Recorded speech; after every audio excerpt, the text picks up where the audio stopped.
Hi there, and welcome back to another episode of the DAV podcast. As always, I'm Matt Saintsing. You know, every service member stands ready to fight and win our nation's wars.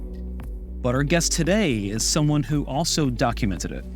My colleague, Elizabeth DePompei, sits down with Stacy Pearsall, an Air Force veteran whose combat images made their way to the Secretary of Defense and even the White House. Stacy was injured in Iraq, which ended her time in the Air Force. But her achievements since have been nothing short of inspiring. So let's not waste any more time. Here's Elizabeth and Stacy Pearsall. I'm Stacy Pearsall, and I was in the United States Air Force. I served as a combat photographer, and now I do After Action and the Veterans Portrait Project. So when and why did you decide to enlist in the Air Force? Well, the military is a family business, and my dad was Navy. My sister had enlisted in the Air Force probably 6 months prior to me. And I was kind of dragging my feet, not really knowing where I was going, but I knew I wanted to do something in the arts. And my uncle was actually the guy who gave assignments to airmen who went to basic training without a set career field. So I called him up and I asked him what there was available, and he gave me a short list. And the next thing I know, I had a contract and I was on my way. So how many years did you serve? And just in general, what was your military experience like? I served 10 years, just over 10 years, actually. And my first 4 years were really spent in military intelligence, though I never anticipated going into that field. I had always thought I was just going to be a combat photographer, and that was it. And, well, not even a combat photographer, just a basic still photographer. When I went to the Defense Information School just after basic training, they had consolidated career fields and combined basic still photography with the U2 and gathering program, the U2 spycraft gathering program. Unfortunately, it was so funny. I ended up in the U2 program, and for 4 years was living inside a lab, inside a vault, inside of another vault, and couldn't talk about it. Anyway, I spent 4 years in that field and spent 4 years trying to get out of it. Luckily, I had found out about combat camera early on in my career, knew I wanted to try and do that, though it was a very elite field, and you had to be checking a lot of boxes to even be considered. While I was stationed in the United Kingdom, I found out that there was a position opening up at the one and only at the time combat camera in Charleston, South Carolina. And I did what every person would do, and I groveled for the job. Along with getting all those boxes checked. I honestly didn't think I had much of a chance, but in July of 2001, I got accepted, found out I got accepted, and that my report no later than date was going to be January 2002. So a lot transpired between the time I was accepted and to the time I reported. Needless to say, by the time I got to my unit, the majority of them were deployed to either Afghanistan or somewhere else in the global war on terror. And that really kind of set the tone for the rest of my career. I was on the road about 280 days a year, just running and gunning the whole time. And I loved every minute of it. Ultimately, a couple of injuries during combat was what ended my career and how I actually came to be a DAV member. I was injured in an IED, an improvised explosive device, roadside bomb in March of 2004. I recovered enough to get back to work, stayed on and kept deploying and kept going TDY up until my last combat deployment in Iraq in 2007. I was hit by another roadside bomb and followed by some injuries I sustained during an ambush. And after being medically evacuated home and spending 18 months in recovery, the military said that was no longer my path. So I joined the DAV, got transitioned as best I could at the time, and had a whole nother life after. What was most rewarding about your time in the Air Force? Well, it really depends on from what angle you're looking at it. I was 17 when I enlisted, so I learned a lot in those first few years, most especially if I were to look at personal growth, obviously having a lot of really great mentors along the way to lift me up, both men and women. And looking at it from a career standpoint, nothing matches trial by fire. You learn from everything. And I definitely have carried that with me. So looking back at my military career, there were a lot of bumps in the road, obviously, figuratively and literally.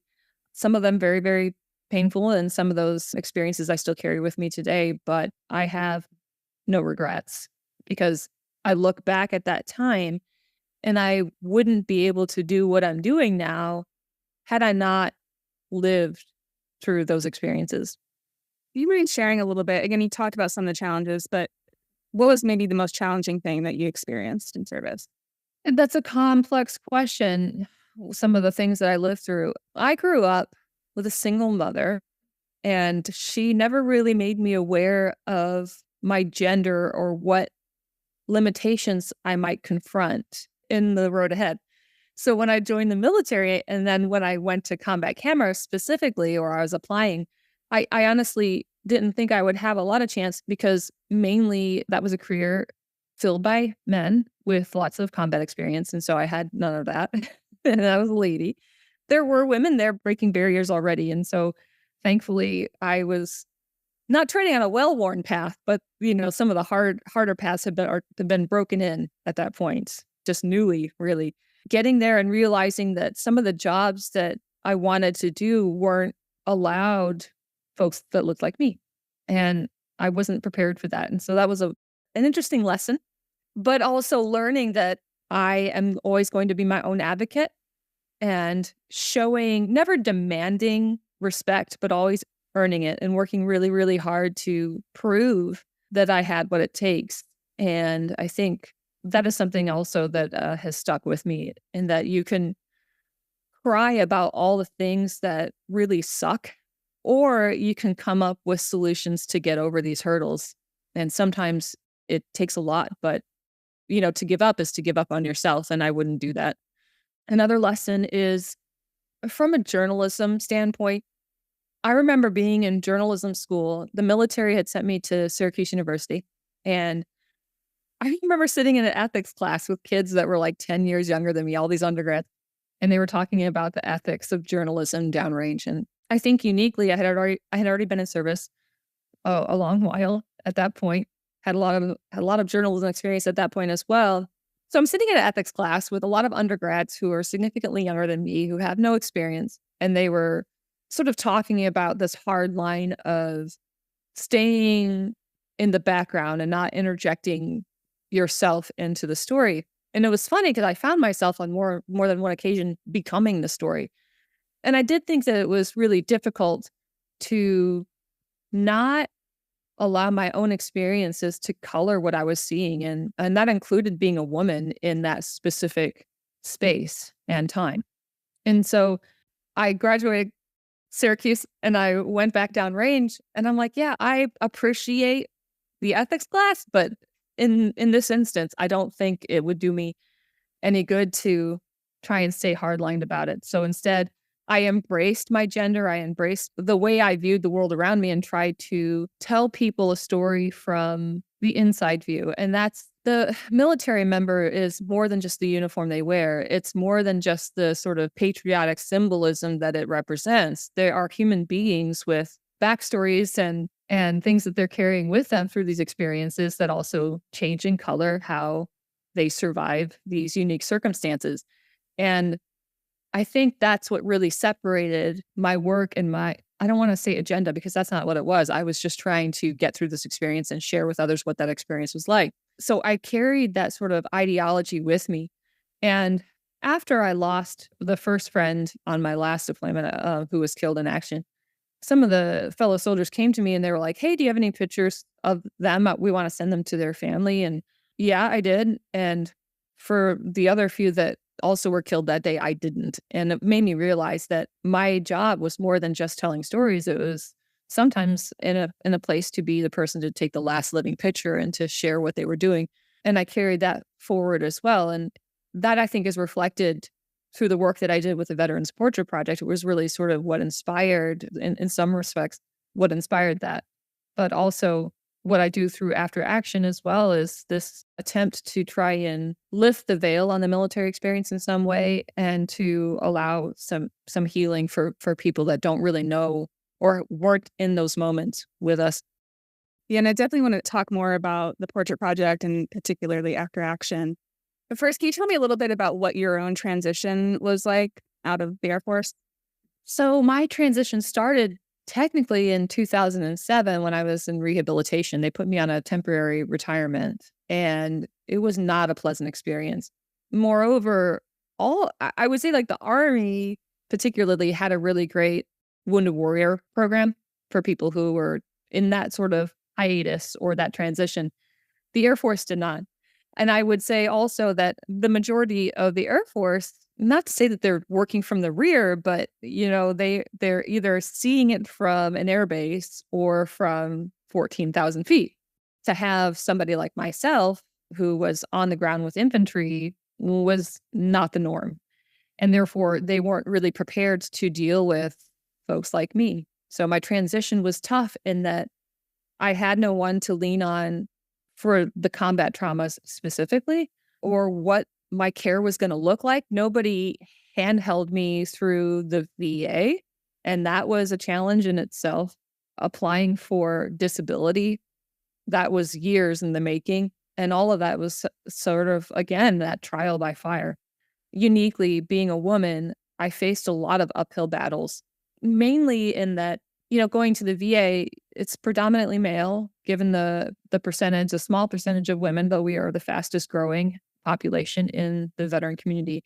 That said, the VA wasn't necessarily accustomed to servicing veterans that look like me or my demographic.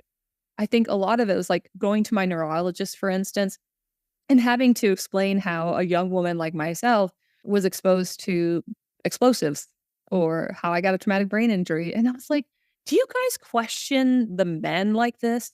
Do they get grilled? Do they get the third degree? And then not just that from the inside perspective, but also from within my veteran community. There was always this assumption that I was bringing my husband or my dad to their doctor's appointment, not that I was a veteran. And then like, hey, what's your sponsor social security number? I'm like, I am the veteran. Can we just get past this, you guys? And I got really fatigued in having to constantly educate people, and it turned me very bitter. I was already struggling with the loss of my career as that was sort of unraveling and devolving. I was still struggling with post-traumatic stress, and I was in a place of like, I had suicidal ideation at that time. I was trying to work out a plan and feeling completely alienated from my veteran community, completely looked over in so many ways. And it just put me in a really bad spot. So that was a tremendously challenging part of my life. I try to equate it to being like in the middle of like the worst divorce ever in a unrequited relationship where you're trying to hold on really, really tight, but there's really nothing you can do about it.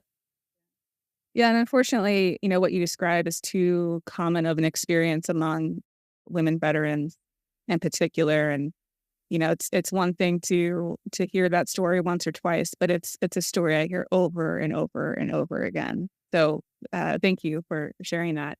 And so remind me, at what point did you kind of find DAV, and how did DAV help you in that transition? As I was transitioning, and I was literally in the dark hallway without a flashlight, and I was searching for somebody to help illuminate the process or the path for me because I had no idea what I was doing or where I was going. And I was really struggling mentally, as for the reasons I mentioned before. And I began to research veteran service organizations that could help me through that process. And being a disabled American veteran, it seemed right that I would approach the DAV, and that I became a life member. I looked it up this morning. I've been a life member since 2010 with the DAV. At the time, they were helping me through the process of the VA, kind of trying to translate that for me. Veteran service officers were helping me try to navigate that process better, understand what was offered to me and what I had rights to, in addition to other DAV-sponsored programs at the time. So the Veterans Portrait Project, which you've already talked about a little bit, how many years has that been a project? Is this something that you still, that's ongoing? When I was in the recovery process, the doctors were really fixated on all the things that I couldn't do instead of telling me the things that I still had to offer. I had to find that out on my own. I started taking portraits and telling veteran stories because I was in the VA surrounded by veterans whose stories I didn't know. And then I was in that really dark headspace. I found myself like I could either become consumed by all the things that I couldn't do anymore or really try to suss out the things that I had left to give. And photography, I felt like was one of them. I met a World War II veteran while at the VA, and he was a volunteer there and just an amazing guy who recognized that I was kind of struggling. And he was the first portrait I ever took. His name is Mickey Dorsey. And from there, I was like, okay, well, I had the camera back in my hands, despite the doctors saying I wouldn't be able to lift anything over 5 pounds. I got through a couple of hours of shooting, despite them saying I wouldn't be able to stand for prolonged periods. So checking these boxes in my head, it gave me the mental strength to forge ahead. And then, with every veteran, it kind of validated where I was in my experiences, that I wasn't alone. And whether it was a man or a woman, I always got something cathartic out of it, not just giving back to them and giving them their moment to shine and to tell their stories, but to also like give me a sense of place. Initially, I started in Charleston. That first year, I think I photographed something like 300 veterans. And then I was like, okay, well, let me see if I can get out to other states. So I went to Georgia next, North Carolina, Tennessee, Kentucky, and then I started like branching out a little further. I went to Florida. And finally, I stepped back after like year 2. I said, what am I doing here? What's the goal? What's the purpose? Everybody needs a mission, right? And so my new mission was to photograph veterans in every state. And I was like, this is going to take me a lifetime just to raise the money and to get out to these places logistically.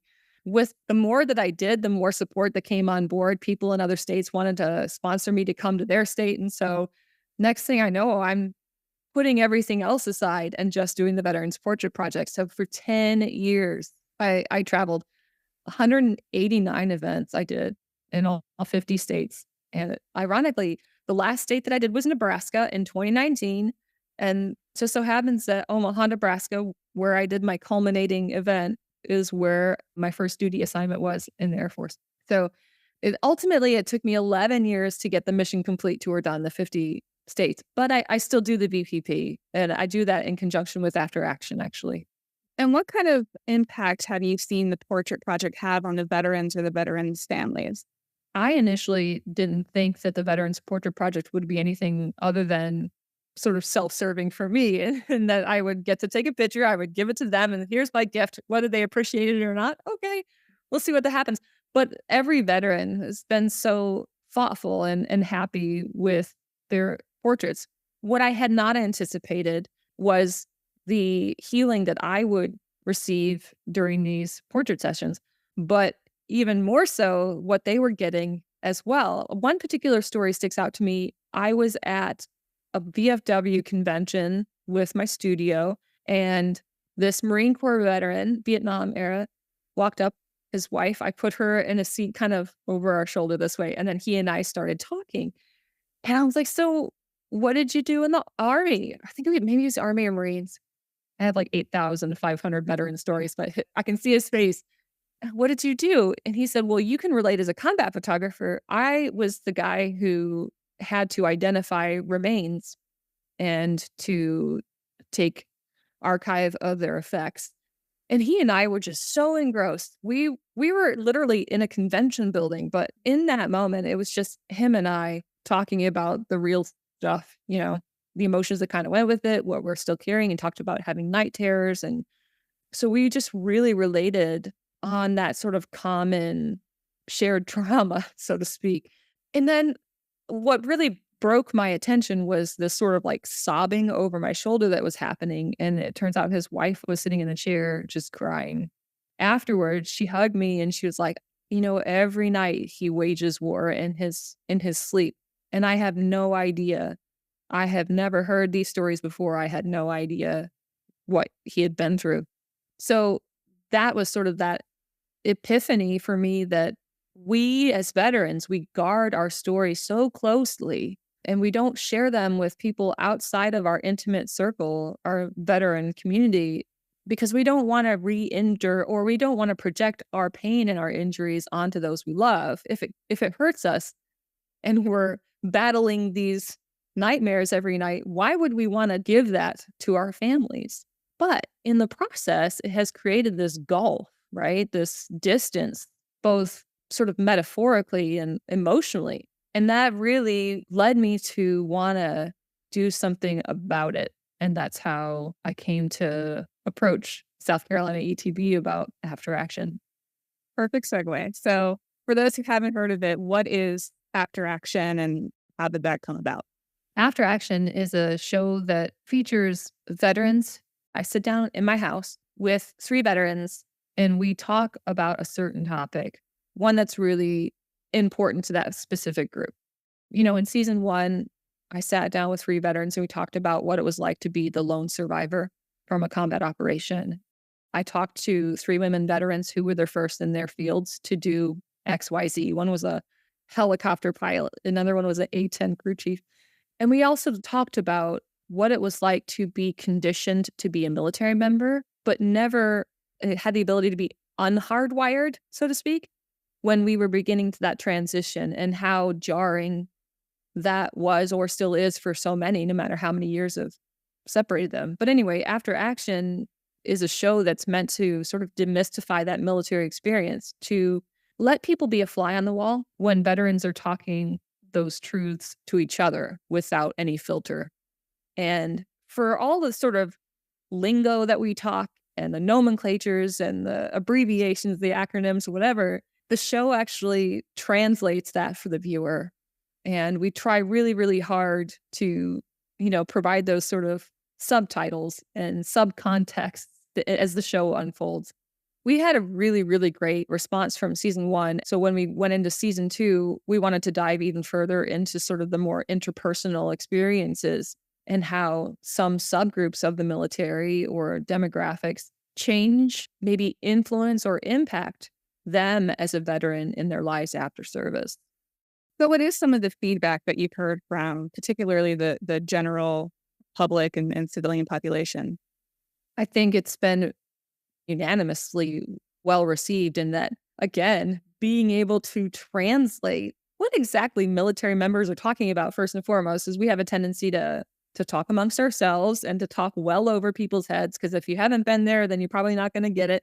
But the shows helped translate that for folks in such a way that made sense and also illuminated what that military experience is like that makes us tick, like what makes us us, even just those 6 weeks or 8 weeks or 10 weeks, or if you're the Marine for 5 months, however long you spend in basic training, becoming military, what transition or what that is like. Have you found personally or any other veterans that you've worked with that helping kind of close that military civilian divide and increase that understanding, is that rewarding or healing for you as a veteran? From jump, when I was talking to the director of the show, Don Godish, about how we were developing After Action and what we really wanted to accomplish, one of the things we wanted to do was to help reconnect families and friends and loved ones with their veteran. For me personally, I've lost some friends to suicide. It's an epidemic in our community. And I felt like by opening the dialogue or trying to spark conversations between our communities, this would help at least bridge a gap for that communication to start. And I think if we walked away with one viewer interceding on their veteran's behalf, or one veteran watching the show change their mind about, completing their life, then the show has been worth it. And I think we've achieved that. And then some. And I hope that season 2 will continue to broaden that healing process, to continue to expand people's knowledge about who the veteran community is, and that it includes so much more than what Hollywood and what the sort of mainstream media feeds to people. So season 2 comes out in May, correct? Yes. And it will include an episode focused on women veterans. You alluded to that earlier. The episode is Invisible Veterans. It's actually going to be episode number 3. So don't miss out on the first 2, but definitely watch episode 3. What really drills down to the heart of the woman veteran experience. Granted, I was already out of the service when combat roles were officially open to women. But I was a combat veteran. I had worked with the infantry, earned combat medals, but somehow always feeling less than, made to feel that way for one reason or another, whether in some regards that was self-imposed or for the majority externally imposed upon me.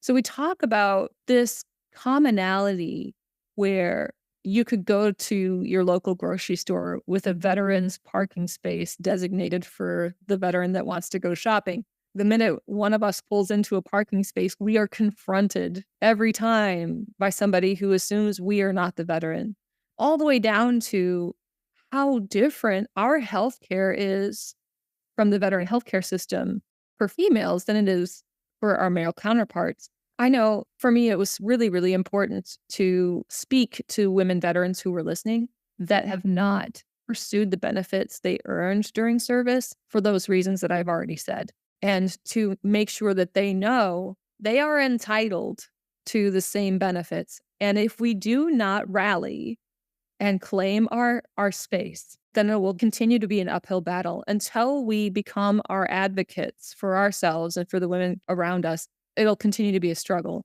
And so to not give up, to own the space that we've held here, that women before us have worked hard to pave that path for us, and to continue to pass that baton forward no matter how difficult it seems. Yeah, it's a really good point. And thank you for mentioning that. We need veterans, we need women veterans to utilize those services and push for better so that they can get better. And so, the generations that come up behind them can also, hopefully not have the same struggle. So as you know, DAV recently released a report on women veterans and mental health and suicide. When you saw that report, is there anything that jumped out to you in particular, or did you kind of see your own experiences reflected there? I have to say, sadly, nothing in that report surprised me. I think having lived most of those experiences, it did not come as a shock. What I do hope is that people who read that are surprised, take the time to really explore other veterans, sort of anecdotally, what their experiences are, and to help modify and continue to develop and enhance programs for women, whether that's for homelessness, because women veterans, particularly who are struggling with homelessness, do not have the same opportunities afforded them as their male counterparts, whether that's because they have children with them or, whatever. Read the report. That's all I gotta say. Yeah. Because there are extenuating circumstances unique to women. And I think this report definitely helps reveal a lot of that. Yeah, I think something that stuck out to me and not being a veteran myself is, you were kind of maybe alluding to this, is rarely is it a veteran who experienced this one bad thing and they're just dealing with that. That one bad thing happens. So maybe they experience MST and then they find themselves in abusive relationships and then they find themselves homeless. It's just a very complicated picture most of the time. We did in season 1, we did an episode about military sexual trauma. And one of our veterans, Connie Osher, was so incredibly transparent and just really open about her experience. But she experienced MST, was discharged from the Army, did not get mental health care at the time, and it just built. And so she began to self-medicate, and a lot of veterans do that. Self-medication led to a myriad of other complications, and eventually she was homeless. So yes, I think, as you said, it can be the sort of domino effect. It would be a lofty ambition to say that we would catch everybody before it devolved that far, but we can make better steps to catch veterans earlier on to maybe help prevent or help them navigate some of those tougher experiences as they carry these traumas with them. Stacy, first, if you can tell people where they can find After Action and learn more, and then if there's anything else that you would like to add. Well, so After Action will be available for streaming on PBS come May. So if you are on the webs, you can look up pbs.org/show/after-action, and you'll find the episodes as they release weekly. Or you can check your local PBS station for air dates and times. It'll vary across the U.S. Also, please feel free to visit the website afteractionshow.org. Yeah, and then there are lots of great resources there as well. I personally watch on Amazon Prime Video, so you can find it there as well. Stacy, thank you so much for your service and for everything that you continue to do. I appreciate you taking the time and allowing me to talk, and to all my fellow DAVers out there. I hope you're all well, and thank you so much for the support. Please tune into After Action this spring. Thanks, Elizabeth.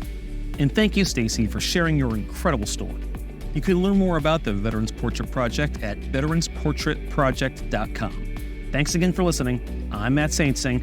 Until next time.